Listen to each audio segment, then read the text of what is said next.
तो MD cat में एक मीडियोकर टाइप का जो पेपर है वो आ रहा होता है। तो किस तरह के जो एमसीक्यू हैं वो रियल बेस प्रैक्टिस जो हम यहाँ करेंगे, जो आपने फॉलो करनी है 16 अगस्त को इंशाल्लाह, तो उस तरह के ही हम एमसीक्यू यहाँ पे डिस्कस करेंगे आज। तो स्टार्ट करते हैं बच्चों। हमारे पास जो सबसे पहला एमसीक्यू यहाँ पे वो है, which of the following is opposite of condensation. Condensation का जो अपोजिट प्रोसेस है वो कौन सा होगा? हमारे पास जो अपोजिट प्रोसेस है वो कंडेंसेशन का, वो क्या होगा? डीकार्बोक्सिलेशन? नहीं, डीकार्बोक्सिलेशन में तो कार्बन डाइऑक्साइड रिमूव होती है।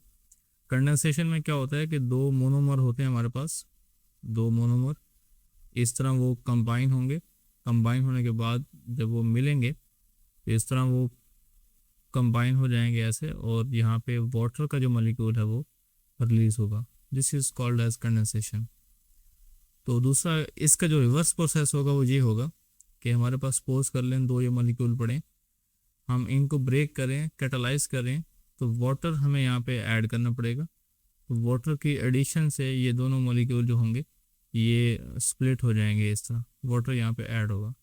तो जहाँ जो रिवर्स प्रोसेस बेस्ट फॉलो हो रहा है वो हमारे पास वो है हाइड्रेशन। हाइड्रेशन हम करेंगे यानी वाटर को ऐड करेंगे, तो तभी जो है इन मॉलिक्यूल्स को हम स्प्लिट कर सकते हैं। तो ये हाइड्रेशन यहाँ पे बेस्ट आंसर है। डिहाइड्रेशन नहीं हो सकता, हाइड्रोजन भी नहीं हो सकता। उसके बाद सेकेंड एमसीक्यू है यहाँ पे, forms almost 3/4 of the body weight. Alpha option है वाटर, बीटा ऑप्शन है प्रोटीन, चार्ली ऑप्शन है कार्बोहाइड्रेट, और डेल्टा ऑप्शन है लिपिड्स। तो 3/4 कौन सी जो चीज़ है वो बना रही है बॉडी की?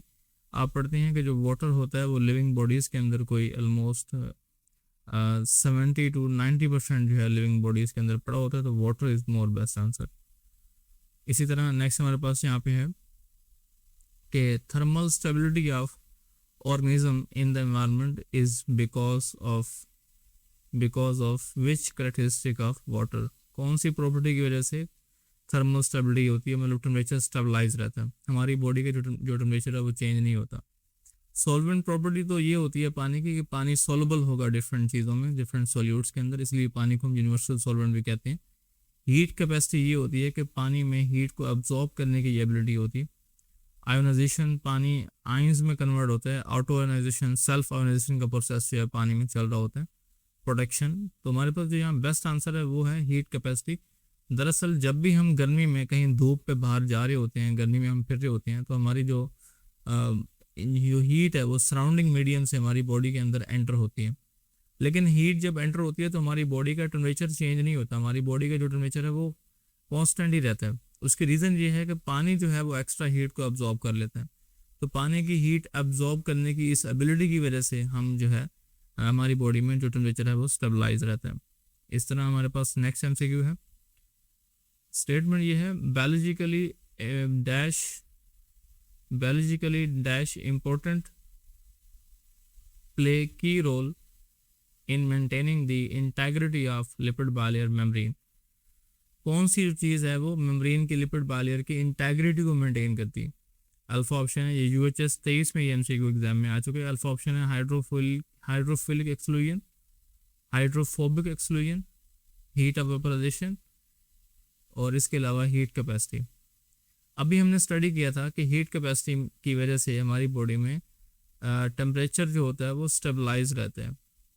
थर्मल स्टेबलाइजर है हीट कैपेसिटी हमारी बॉडी में, ये हमने डिस्कस किया। जो हीट ऑफ वेपोराइजेशन है ये इसकी वजह से कूलिंग प्रोसेस होता है। आजकल गर्मियों का मौसम चल रहा है, तो जैसे ही हीट हमारी बॉडी में आती है तो हमारी बॉडी में हाइपोथैलेमस एक्टिवेट होता है, हीट को सेंस करता है, और उसके रिस्पॉन्स में हाइपोथैलेमस जो हमारी बॉडी के स्वेट ग्लैंड्स को सिग्नल देगा, इससे स्वेटिंग होगी और इससे कूलिंग जो है प्रोड्यूस होगी। ठीक है। हाइड्रोफोबिक एक्सक्लूजन है, अगर हम किसी चीज़ को पानी में डालते हैं, कोई नॉन पोलर चीज़ है लाइक फैट वगैरह है, अगर वो हम पानी में डालते हैं तो पानी जो है वो पानी में वो चीज़ हल नहीं होगी। तो इसी तरह जो हमारे पास लिपिड बायलेयर की टेल वाला रीजन है सारा, वो भी पानी में डिजोल्व नहीं होता। तो इस प्रॉपर्टी की वजह से जो मेम्ब्रेन की इंटेग्रिटी है वो मेंटेन है। इसी तरह नेक्स्ट हमारे पास है, specific heat of vaporisation of water play important role in regulation of heat produce by. ये जो हीट हमारी बॉडी में as a result of oxidation हमारी बॉडी में प्रोड्यूस होती है, ये चीज़ें ऑक्सीडाइज होती हैं, जब चीज़ें हमारी बॉडी में ब्रेक होती हैं तो एज ए रिजल्ट ऑफ, इसको हम रिडॉक्स कह सकते हैं, as a result of redox. जो रिडॉक्स रिएक्शन हमारी बॉडी में चलते हैं जैसे रेस्पिरेशन वगैरह है, तो ये रिडॉक्स रिएक्शन है। तो इसके रिजल्ट में जो हीट प्रोड्यूस होती है, वो हीट जो होती है वो हीट हमारी बॉडी से वेपोराइज कर जाती है, इवेपोरेट कर जाती है। तो और हमारी बॉडी में टेम्परेचर को मेंटेन करने में काफ़ी इंपॉर्टेंट रोल प्ले करती होती है। तो ये भी UHS 23 का MCQ है जो एग्जाम में आ चुका है। नेक्स्ट MCQ हम देखते हैं, which type of bond must be broken for water vaporise. पानी को वेपोराइज करने के लिए कौन सा बॉन्ड जो है ब्रेक करना बहुत ज़रूरी है, वो हमारे पास है हाइड्रोजन बॉन्ड में। बच्चों आपको पता है कि पानी के मॉलिक्यूल आपस में जिस बॉन्ड से बाइंड करते हैं वो हमारे पास हाइड्रोजन बॉन्ड है। हाइड्रोजन बॉन्डिंग की वजह से हम पानी के मॉलिक्यूल्स को जोड़े रखते हैं, आपस में पानी के मॉलिक्यूल जुड़े रहते हैं, और हाइड्रोजन बॉन्डिंग की वजह से ही पानी के मॉलिक्यूल हमेशा लिक्विड स्टेट में होते हैं। तो जो लिक्विड नेचर है पानी के मॉलिक्यूल्स की, वो भी हाइड्रोजन बॉन्डिंग की वजह से। अगर इसको हमने ब्रेक करना है, पानी के मॉलिक्यूल्स को वेपोराइज करना है, तो हमें हाइड्रोजन बॉन्ड्स को स्प्लिट करना होगा बच्चों। हाइड्रोजन बॉन्ड स्प्लिट होंगे तो पानी जो है वेपोराइज होगा। नेक्स्ट देखते हैं आगे, स्टेटमेंट है कि all of the following properties of water excluding. ये ईटा का MCQ है, 2023 में ईटा रीटेक हुआ था तो उसका ये MCQ है। All the properties of water excluding, कौन सी पानी की प्रॉपर्टीज हैं? एक प्रॉपर्टी नहीं है। यूनिवर्सल सॉल्वेंट तो पानी होता है, पोलर नेचर भी पानी में है, हाइड्रोजन बॉन्डिंग भी पानी में है। Become dense when it freezes, जब पानी फ्रीज होता है तो वो डेंस नहीं होता बल्कि वो लेस डेंस होता है, उसकी जो डेंसिटी है वो कम हो जाती है फ्रीज होने पर। तो डेंसिटी कम होने की वजह से ही पानी जो है, वो जो आइस है वो पानी की सरफेस के ऊपर फ्लोट कर रही होती है। आइस की डेंसिटी कम होती है, पानी की डेंसिटी ज़्यादा होती है, तो आप कह सकते हैं बिकम लेस डेंस। तो ये हमारे पास मोर बेस्ट ऑप्शन है, यानी ये पानी के साथ रिलेट नहीं कर रहा। जब पानी फ्रीज होता है तो उसकी डेंसिटी कम होती है, ठीक है, डेंसिटी हाई कभी नहीं होती। नेक्स्ट हम देखते हैं, dash is the heat required to convert a gram of water into vapours at its boiling point. तो ये हमें हीट ऑफ वेपोराइजेशन रिक्वायर्ड होती है जो पानी को लिक्विड स्टेट से वेपोराइज स्टेट में कन्वर्ट करने में काम कर रही होती है। हीट कैपेसिटी तो आपको पता है कि पानी को ऑब्जॉर्ब करती है, बॉडी में थर्मोस्टेबलाइजर है, ये हम डिस्कस कर चुके हैं पहले। हीट ऑफ आयोनाइजेशन जो है, जब पानी के मॉलिक्यूल आयोनाइज होंगे तो उस टाइम जो हीट बनेगी वो हीट ऑफ आयोनाइजेशन है। पोलैरिटी ऑफ वाटर ये भी प्रॉपर्टी है। तो दरअसल इसका जो बेस्ट ऑप्शन हमारे पास यहाँ पे है वो हीट ऑफ वेपोराइजेशन है, जब पानी के मॉलिक्यूल्स वेपर स्टेट में कन्वर्ट होते हैं, ठीक है। नेक्स्ट हमारे पास यहाँ पे MCQ है कि dash which statement is true about, which statement is true about, कौन सी जो स्टेटमेंट है वो ट्रू है regarding both starch and cellulose. Starch और सेलुलोज के बारे में कौन सी स्टेटमेंट ट्रू है? They are both polymer glucose. Starch और सेलुलोज दोनों ही ग्लूकोज के बने होते हैं। देखते हैं आगे, they are geometric isomers of each other, नहीं आइसोमर तो नहीं होते। They can both digested by human, नहीं, सेलुलोज को हम डाइजेस्ट नहीं करते, स्टार्च को डाइजेस्ट जो है वो कर लेते हैं, सेलुलोज को हम डाइजेस्ट नहीं कर सकते। They are both use for energy storage in plants. Plants में जो एनर्जी स्टोरेज है वो स्टार्च तो कर सकते हैं, बट सेलुलोज तो स्ट्रक्चरल पॉलीसेकेराइड्स हैं प्लांट्स की बॉडी में, एनर्जी स्टोरेज तो नहीं कर रहे। तो alpha option would be more best answer. दोनों ही ग्लूकोज के पॉलीमर्स हैं, बट इनमें एक डिफरेंस ये है कि स्टार्च स्टोरेज पॉलीसेकेराइड है और सेलुलोज जो है वो हमारे पास स्ट्रक्चरल पॉलीसेकेराइड है।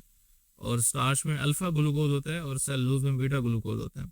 ये बेसिक सा डिफरेंस। ये MCQ की नंबरिंग जो है वो ऐसे रैंडमली दी हुई है, इस नंबरिंग पे फोकस ना कीजिएगा, बस आप टॉपिक्स और MCQ जो हैं इन पे फोकस करें। आगे नेक्स्ट है हमारे पास, the carbohydrates are sweetest among carbohydrates. सबसे ज़्यादा स्वीटेस्ट कौन से होते हैं? Monosaccharides, disaccharides, oligosaccharides, polysaccharides. तो जो हम कार्बोहाइड्रेट्स की क्लासेस की प्रॉपर्टीज हम पढ़ते हैं तो उसमें जो मोनोसैकेराइड होते हैं वो मोर स्वीटेस्ट शुगर होते हैं, ठीक है। ओलिगोसैकेराइड जो है वो लेस स्वीट होते हैं और पॉलीसैकेराइड टेस्ट लेस होते हैं। ये मेन हम जो फीचर्स हैं वो स्टडी कर रहे होते हैं। Most of the monosaccharide form a ring structure when in solution. अच्छा, डाइसैकेराइड में अगर हम बात करें तो हमारे पास जो सुक्रोज होता है वो काफ़ी स्वीट होता है। सुक्रोज डाइसैकेराइड में जो सुक्रोज है वो स्वीटेस्ट है। वैसे ओवरऑल इन तीनों क्लासेस में मोनोसैकेराइड मोर स्वीट है। रीज़न ये है कि मोनोसैकेराइड सिंपल फिगर होते हैं, पानी में सोलबल होते हैं, तो जैसे ही इजीली जितना एक शुगर सिंपल होगा उतना ही वो जल्दी पानी में सोलबल होगा, उतना ही वो ज़्यादा जो स्वीट उसका जायका है वो हमें फील होगा।